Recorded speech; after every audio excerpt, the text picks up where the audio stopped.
Muito bem, senhoras e senhores, sejam todos muito bem-vindos para mais um programa Café com Frankel. Hoje, dia 1 de novembro, 1º de novembro de 2022. Agora, às 6 horas da manhã e 25 minutos. Sejam todos muito bem-vindos, uma alegria tê-los por aqui nesse primeiro programa do mês 11 do mês de novembro.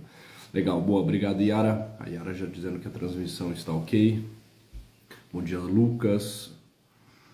Bom dia, Márcia. Rose.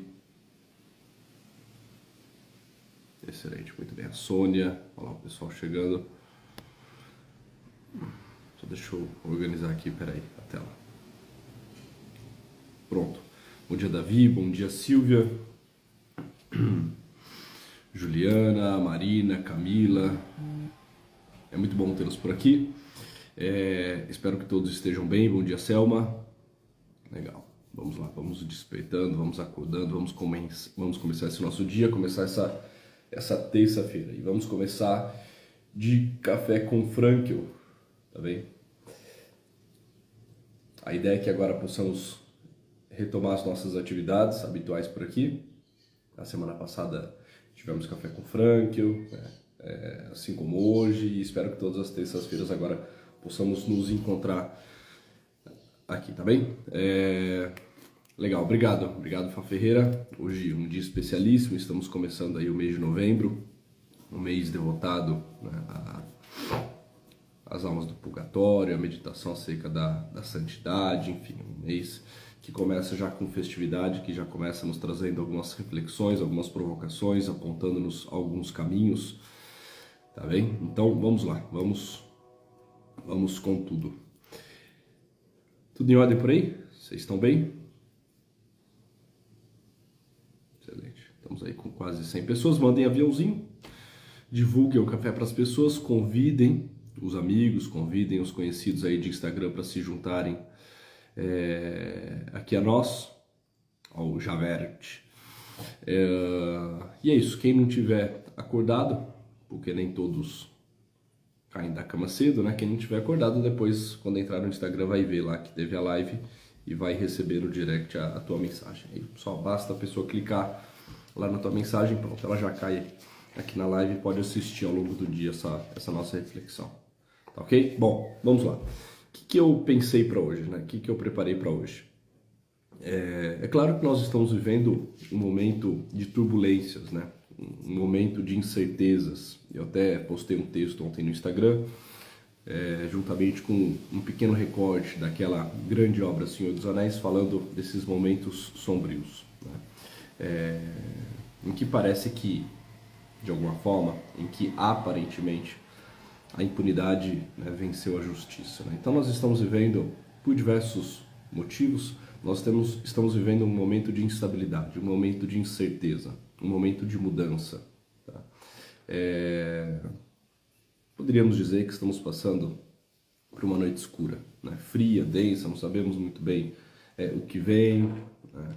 O cenário não nos parece ser tão otimista, mas enfim, né? Estamos nesse momento, somos homens e mulheres desse século, somos homens e mulheres seculares, né? E precisamos saber viver aquilo que a vida nos convoca, precisamos saber viver e viver adequadamente o momento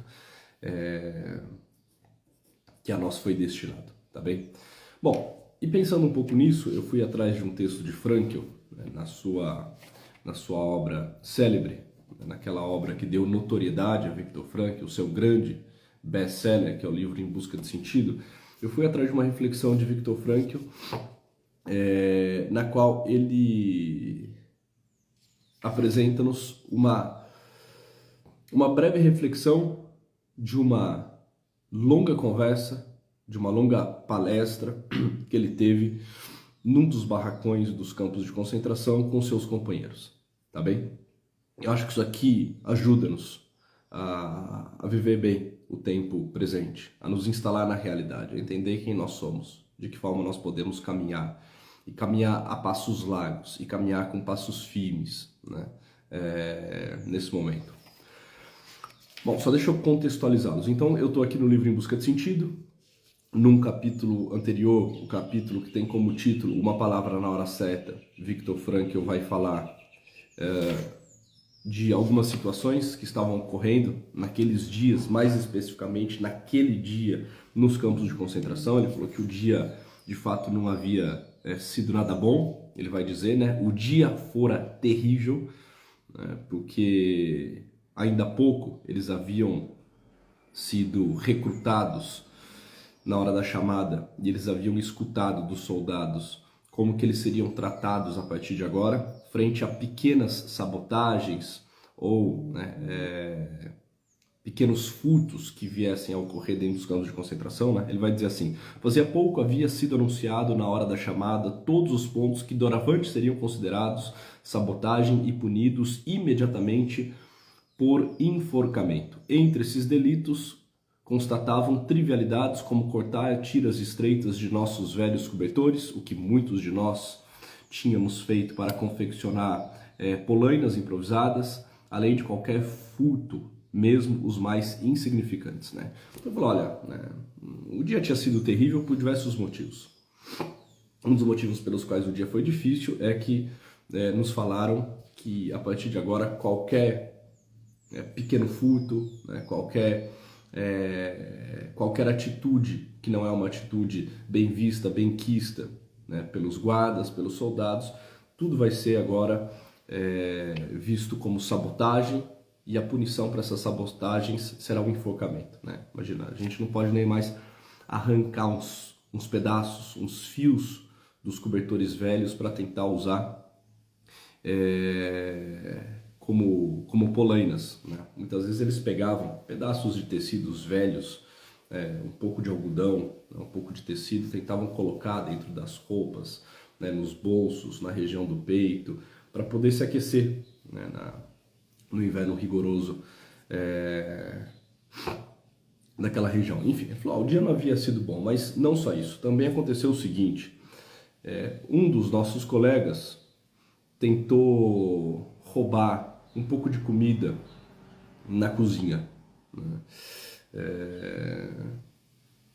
E os soldados descobriram que alguém tentou saquear a cozinha num ato de desespero, né, porque estava faminto.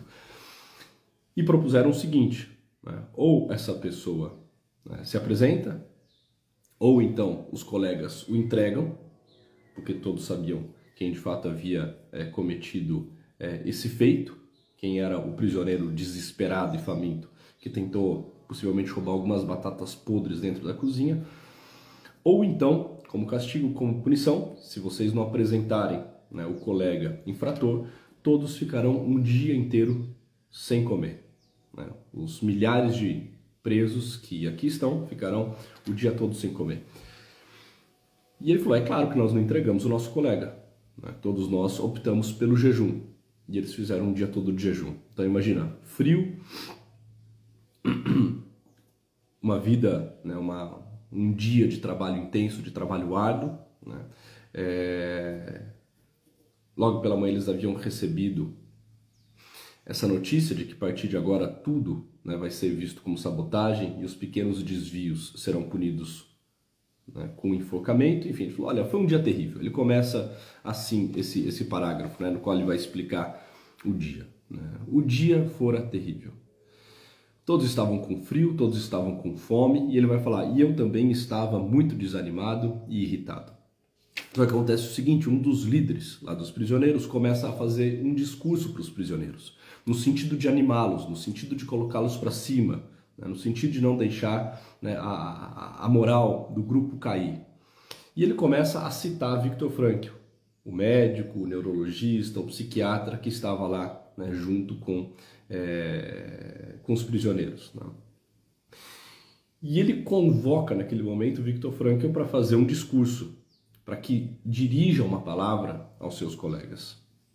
E Viktor Frankl vai falar, né? Olha, eu estava com frio, eu estava com fome e também sentia muito desânimo e estava irritado, mas tive que juntar as forças e aproveitar essa oportunidade única, pois o que mais precisavam agora era de ânimo. E a Viktor Frankl vai explicar nesse próximo capítulo, Assistência Psicológica, o que ele disse aos seus colegas, né? Qual foi o seu discurso, qual foi o teor do seu discurso junto aos seus colegas naquela noite fria, naquela noite em que todos estavam famintos e desanimados. Eu quero ler, dá basicamente 2 laudas. Eu quero fazer a leitura na íntegra disso tudo. Eu acho muito mais interessante, muito mais profundo, dado o teor e a riqueza do texto, do que eu tentar parafraseá-lo e tentar explicá-lo, tá bem? Então eu vou fazer a leitura e aí depois, em cima disso, a gente conversa e eu quero pensar alguns pontos que eu acho principais aqui para vocês, tá bem? Iniciei por dizer que, olhando objetivamente o futuro, só podia parecer desesperador. Admiti que cada um de nós podia calcular para si mesmo como eram mínimas as chances de sobrevivência.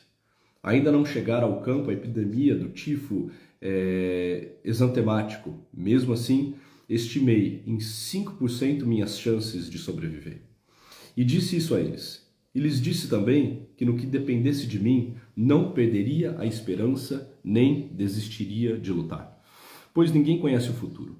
Nenhuma pessoa sabe o que talvez lhe ocorrerá dentro de 1 hora. Não podíamos esperar novidades militares sensacionais para o dia seguinte, e ninguém melhor que nós, com longa experiência de campo de concentração, para sabê-lo.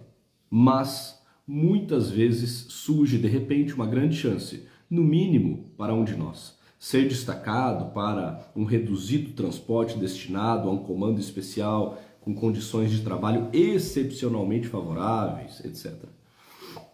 Coisas que, às vezes, eram o anseio e a maior felicidade do recluso. Ou seja, ele começou dizendo, olha, vamos olhar primeiramente para o futuro. E aqui nós estamos tratando de um tema que fora falado exatamente no último Café com Franklin, tá bem? Ele falou, olha, vamos lá, senhoras e senhores. Primeiro, nós não sabemos o dia de amanhã, né? Eu estou dizendo aqui para vocês, senhoras e senhores. No caso dele, está dizendo só senhores, né? Aos colegas, aos seus pais. Olha, nós não sabemos o dia de amanhã. É claro que nós não podemos esperar por grandes novidades no campo militar, né? Numa virada bélica. Nós somos prisioneiros já há bons anos aqui e essa é uma esperança que nós já não temos, né? Esperança de que, né, as tropas norte-americanas vão chegar, que nós seremos libertos, isso tudo já não é uma expectativa, uma esperança que nós temos. Mas sejamos sinceros, pode ser que o dia de amanhã nos reserve alguma coisa boa. Pode ser que alguém aqui seja destacado, né, para um trabalho que é um trabalho menos exigente, um trabalho menos desumano do que aquele que nós estamos vivendo até agora. Pode ser que alguém seja colocado numa situação mais favorável, né? E isso, para um prisioneiro, traz uma certa felicidade, traz uma certa sobrevida, uma condição mais digna de trabalho, né? Então, assim, olhemos primeiro para o futuro. Como nós não sabemos o dia de amanhã, nós não temos por que desanimar, porque o dia de amanhã pode estar nos esperando com alguma boa e bela novidade, tá? Bom, aqui vale a pena, quem não viu o Café com Franklin da última semana, fazer isso, tá bem? Agora, olhemos também para o passado, né? Viktor Frankl vai fazer um passeio nesses 3 tempos. Ele começa falando do futuro, ele vai falar do passado e na sequência nós vamos para o presente. Preste atenção. Mas não falei somente do futuro e da penumbra em que esses, felizmente... Mas não falei somente do futuro e da penumbra em que esses, felizmente, estavam envoltos. Nem fiquei apenas no presente com todo o seu sofrimento. Falei também do passado, com todas as suas lágrimas, e da luz que ele ainda lançava para dentro das trevas dos nossos dias. Citei aquele poeta que diz: aquilo que viveste, nenhum poder do mundo tirará. Aquilo que realizamos na plenitude da nossa vida passada, na abundância das suas experiências, essa riqueza interior, nada, nem ninguém nos podem tirar. Mas não só o que vivenciamos, também aquilo que fizemos, aquilo que de grandioso pensamos e o que padecemos. Tudo isso salvamos para a realidade, de uma vez por todas. Essas experiências podem pertencer ao passado. Justamente no passado ficam asseguradas para toda a eternidade, pois o passado também é uma dimensão do ser, quem sabe, a mais segura. Para Viktor Frankl, o passado é esse celeiro. No passado nada está perdido, tudo está conservado. No passado tudo está eternizado. Então ele falou, olha, primeiro, olhemos para o futuro. Nós não sabemos o dia de amanhã. E é possível que as coisas amanhã, né, estejam mais favoráveis, melhores do que o dia de hoje. Então tenhamos ânimo, né? Permaneçamos de pé. Aguardemos o dia que está por vir. Agora, existe também a realidade do passado. Os amores amados, os sofrimentos dignamente sofridos, né? Todos aqueles grandes feitos, tudo aquilo que nós já vivemos, isso tudo está eternizado. Isso tudo ninguém pode tirar de nós. Isso tudo está preservado da caducidade do tempo. É a ideia da temporalidade para Viktor Frankl, né? Para Viktor Frankl, a melhor forma de ser é ser passado, né? Ou seja, ele vai falar do futuro e ele vai falar do passado, e na sequência ele vai continuar o discurso dele colocando a todos na realidade do momento, na realidade da vida ordinária, na realidade do presente. Vejamos. Finalizando, disse que a vida está repleta de oportunidades para dotá-la de sentido. Os meus companheiros mal se mexiam, estirados pelo chão. Vez por outra, ouvia-se um suspiro doloroso. Dei a entender que a vida humana tem sentido sempre e em todas as circunstâncias, e que este infinito significado da existência também abrange sofrimento, morte e aflição. Pedi àqueles pobres coitados que há tempo me escutavam na escuridão total do barracão, que olhassem de frente para a situação em que estávamos. Aqui a convocação para a instalação na realidade.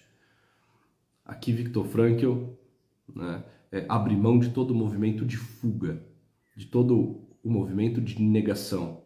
Aqui ele convoca aos seus pares, aos seus amigos, aos prisioneiros dos campos de concentração, a olharem de forma profunda, a olharem de forma atenta para a realidade presente.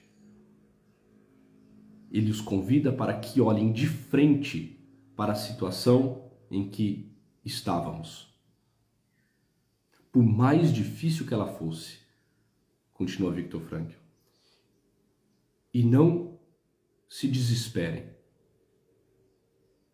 mas recobrem, mas que recobrássemos o ânimo, né? Ele vai falar, por mais difícil que ela fosse, e não desesperassem, mas que recobrassem o ânimo, cientes de que mesmo perdida a nossa luta, nossos esforços não poderiam ser, neste momento, sem sentido.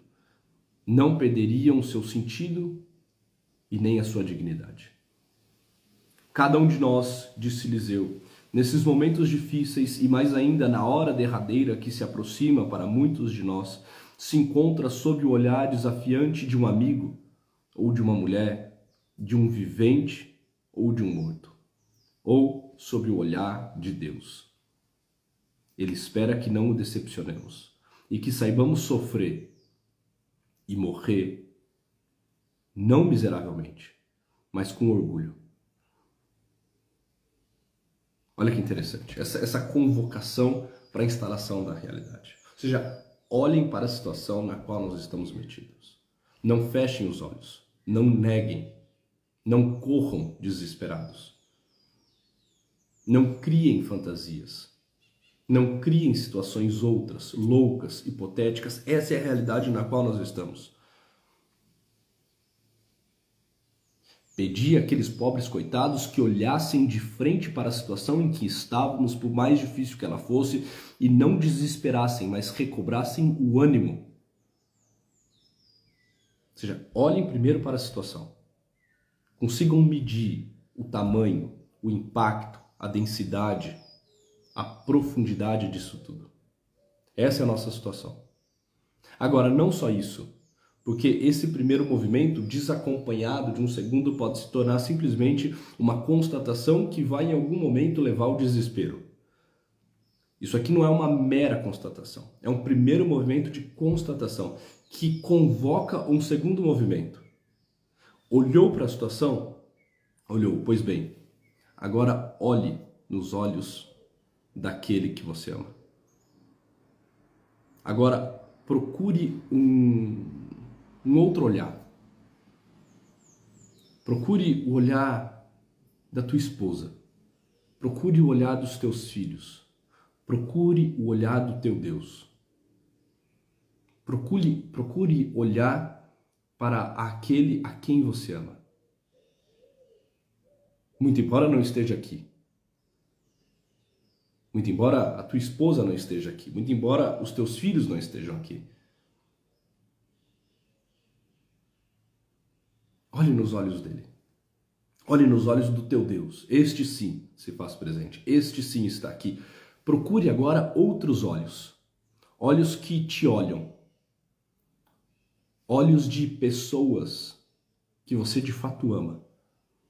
Olhou para a realidade, constatou a realidade, mediu a realidade. Pois bem, agora olhe para fora, para um outro eu.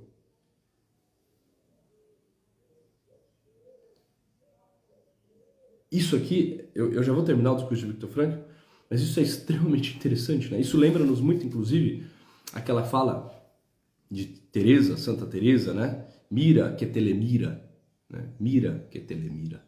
Olha para quem te olha. Olha para aquele que te olha. Olha para aquele que te ama. Isso aqui é um elemento de esperança. Isso aqui é um elemento de soerguimento. Isso aqui é uma tecnologia espiritual que ajuda-nos a recrutar a fibra moral quando nós de fato nos damos conta de que estamos sendo vistos, de que estamos sendo olhados. E quando nós olhamos de volta para esses olhos que nos amam, isso tudo nos lembra de quem nós somos. Isso tudo, de alguma forma, lembra-nos o porquê podemos sofrer e sofrer com dignidade, e sofrer com valentia. Isso lembra-nos que as tragédias são para nós meios muito oportunos para o crescimento, para o desenvolvimento. E que diante das tragédias, das dificuldades, das dores, não nos cabe desertar, não nos cabe desistir. Desistir para quem ama não é uma opção. Desistir para quem ama não é uma opção. Para quem ama, prosseguir e prosseguir decididamente. Para quem ama, prosseguir e prosseguir de forma firme e prosseguir de forma amável, dócil e dando cada vez mais de si é o único caminho possível, né?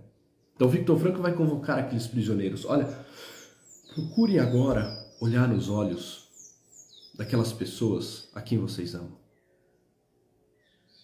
Encontrem esse olhar. É claro que eles não estão aqui, né? Esses familiares.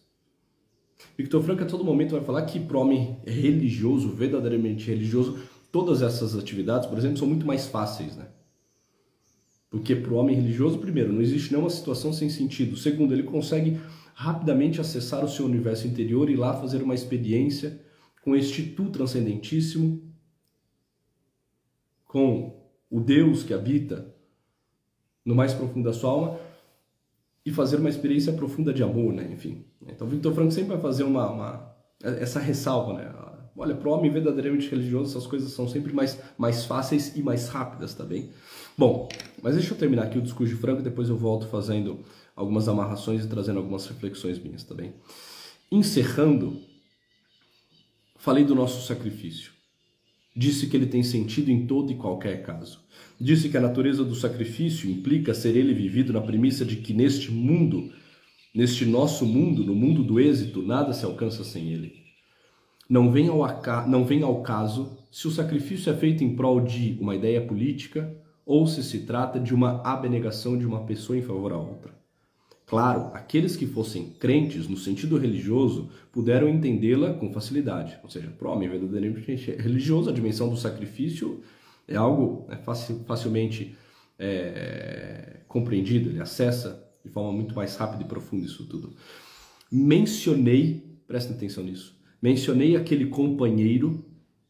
Quem é este companheiro? É o próprio Viktor Frankl também. Ele vai falar como sendo um terceiro, mas isso fora vivido por ele. Esse compromisso, esse pacto, foi ele quem fez e depois ele dá notícia deste feito dele em outros livros, tá? Mencionei aquele companheiro que no início de sua estada no campo de concentração propusera ao céu um pacto. Que seu sofrimento e morte poupasse de uma morte atormentada a pessoa por ele tão amada. Viktor Frankl, para explicar um pouco da dimensão do sacrifício e o quanto isso é salvífico, o quanto isso é libertador, o quanto isso promove uma higiene psíquica, o quanto isso coloca-nos de pé e mantém-nos de pé, vai usar um exemplo. Olha, eu conheço um prisioneiro que quando entrou no campo de concentração, tendo sido não só ele, mas também aqueles a quem ele amava, principalmente a sua esposa, pegos, e também estes vieram se tornar prisioneiros, este prisioneiro ele fez um pacto com os céus. Olha, é certo que a partir de agora eu vou sofrer, e vou sofrer consideravelmente. E o pacto que eu faço com os céus é o seguinte: dirigindo-se a Deus, Viktor Frankl faz exatamente esta oração, né? Faz este pedido, né? Faz este pacto. Olha, que todo o meu sofrimento,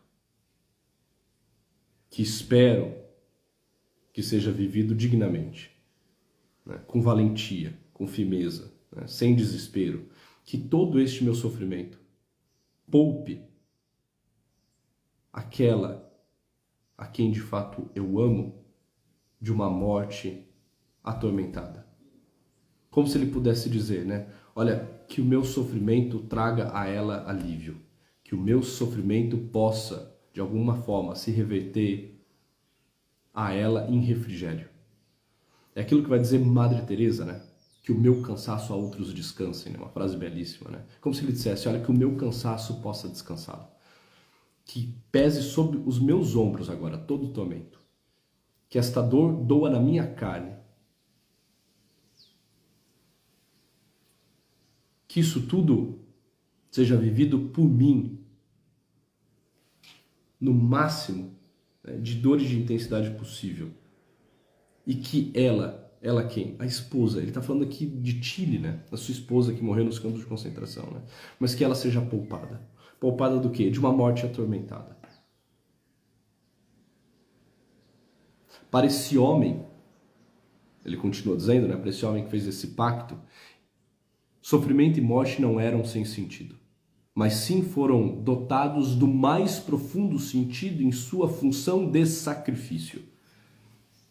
Ele não queria nem sofrer nem morrer sem um sentido. Ninguém de nós o queria.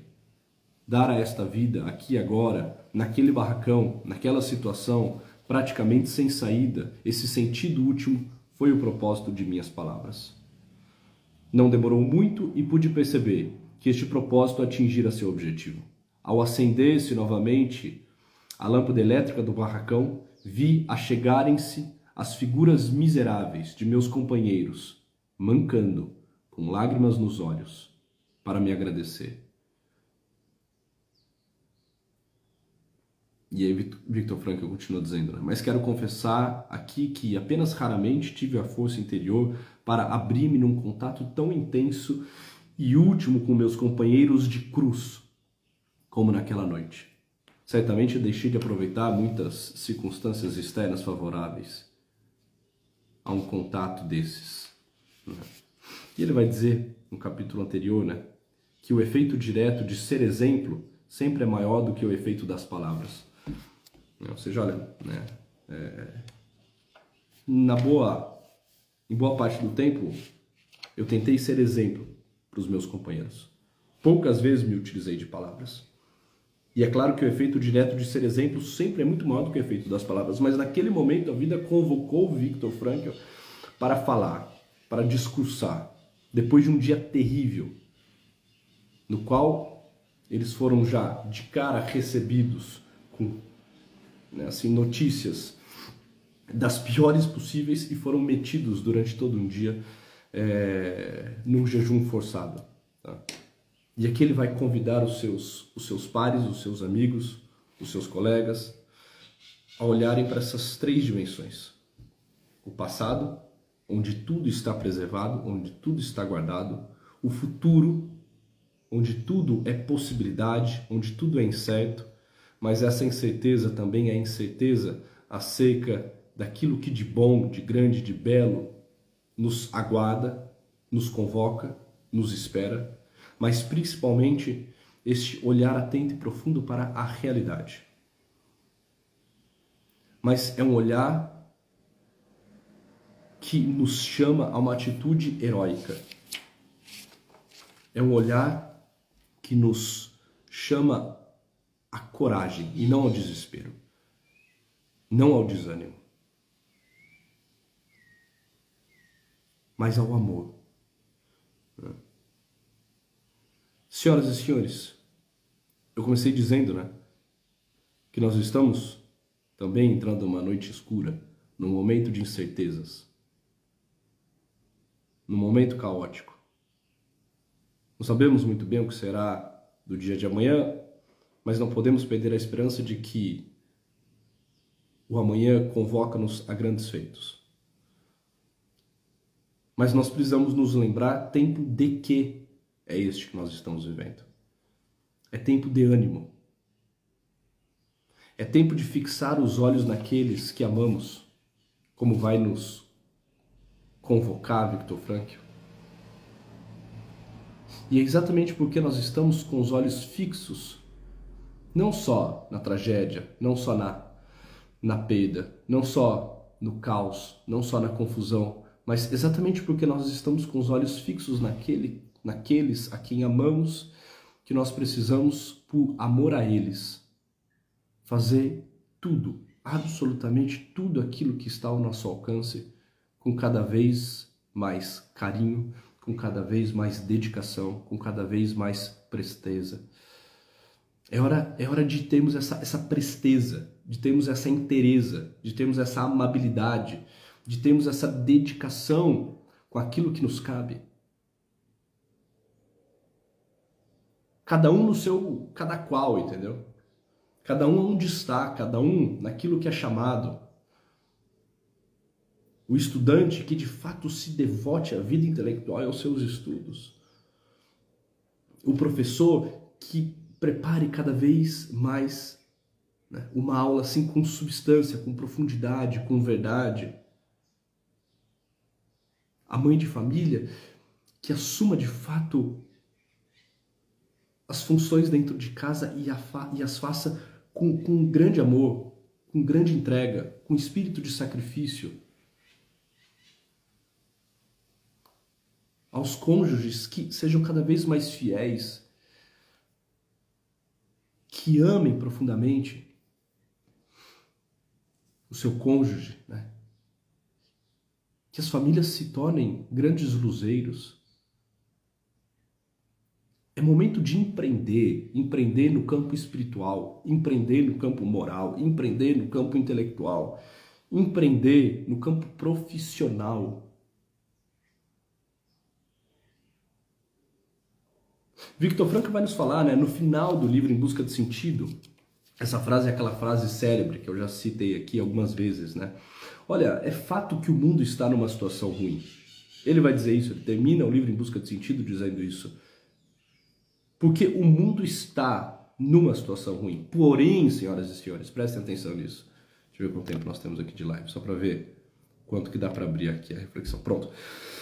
Porque o mundo está numa situação ruim. Porém, tudo vai piorar ainda mais se cada um de nós não fizer o melhor que puder. Isso aqui tem que ser um mote diário a todos nós. O mundo está numa situação ruim. Porém, tudo vai piorar ainda mais se cada um de nós não fizer o melhor que puder. É tempo de quê? É tempo de cada um fazer o melhor que pode com aquilo que tem. Entende? Não é tempo de desespero, de desânimo, de mimimi, de fuga da realidade. Não, olhe para a realidade. E olhe também nos olhos daqueles a quem você ama. E por amor a eles, viva uma vida honrada. Não viva uma vida medíocre, baixa, tola. Entende? Tem uma frase de Chesterton que eu acho fantástica, né? Chesterton vai falar que cada época é salva por um pequeno punhado de pessoas, por um pequeno punhado de homens que têm a coragem de não serem atuais. Ou seja, se a atualidade é isso, se a situação que nós estamos é essa, bom, de alguma forma a nossa época vai ser salva por um pequeno grupo. É sempre uma minoria. Vai ser salva por um pequeno punhado de homens que têm a coragem de não serem atuais. Tá bem? O que fazer então? Termino com isso aqui. Já estamos com quase 35 minutos de live. Também preciso começar aqui as minhas atividades, até para começá-las bem, né? Começá-las na hora certa. O que fazer então? Se comprometer em viver uma vida honrada. Não decepcionar aqueles que amamos. Nos momentos difíceis, lembremos, senhoras e senhores, mira que telemira. Mira que telemira. Olha para quem te olha. Olha para quem te olha. Santa Teresa vai dizer, né? Olha para aquele que te olha, olha para aquele que te ama. Olha para o teu Deus. Viktor Frankl vai colocar essa realidade não só dentro desse caráter mais profundo, teológico e místico, mas ele vai falar, olha, cada um de nós, disse Eliseu, nesses momentos difíceis e mais ainda na hora derradeira que se aproxima para muitos de nós, se encontra sob o olhar desafiante de um amigo ou de uma mulher, de um vivente ou até mesmo de um morto, ou sob o olhar de Deus. Ele espera que não o decepcionemos e que saibamos sofrer e morrer, não miseravelmente, mas com orgulho. Senhoras e senhores, uma alegria estar aqui com vocês. Tenham todos um bom dia. Vivam bem, com intensidade, com verdade, com justiça o dia de vocês, tá bem?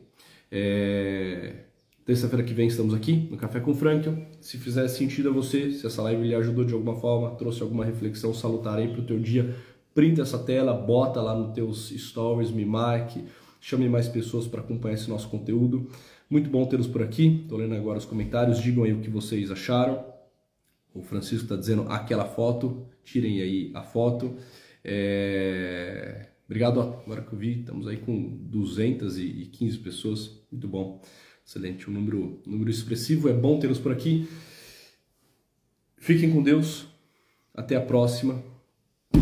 E depois deixem lá. Eu não vou conseguir ler. Eu estou vendo que vocês estão mandando vários comentários aqui. Deixem lá no feed, eu vou postar a live no feed, deixem lá no feed o comentário do que vocês acharam da live, tá bem? Aí eu leio lá com muito carinho. Senhoras e senhores, até a próxima. Tchau.